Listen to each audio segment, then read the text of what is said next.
Well, if you know me, you know James is one of my more favorite books of the New Testament because of just the simplicity of which it's written and how we can understand it. So I want to read you some scriptures here and then talk to you about, how this applies to you and I. My dear brothers and sisters, how can you claim to have faith in our glorious Lord Jesus Christ if you favor some people over others? For example, suppose someone comes into your meeting dressed in fancy clothes, expensive jewelry, and another comes in who is poor and dressed in dirty clothes.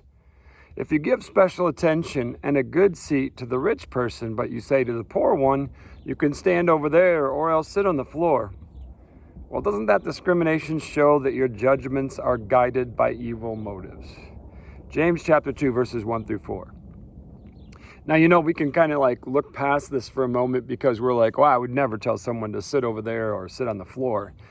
But, when we treat someone different based on the way that they appear to us, we're doing the exact same thing that he's talking to us about.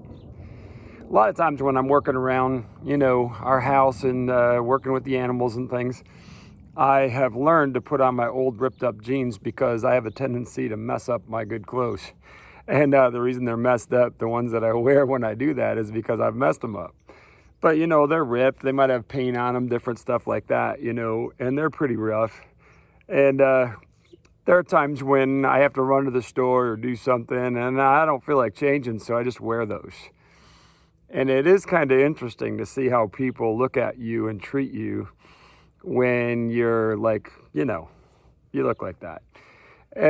And it's kind of funny because I look at it like, I have the tendencies to begin to think in the same ways when I see people, however they're dressed, whatever they're driving, we kind of put them in a certain class of certain type of people. But the Lord has looked upon us and he sees us just the way he sees us. He sees us in our heart, not in the outward appearance or not what we're wearing. Not that none of that stuff matters. Of course, we're supposed to conduct ourselves and look appropriate for the Lord. But church, I just was wondering when I read these scriptures, who is it that we are favoring over others? What are we doing in the way we assess people around us? We need to check ourselves because when James writes this, he's telling us, look, this discrimination shows that your judgments are guided by evil motives.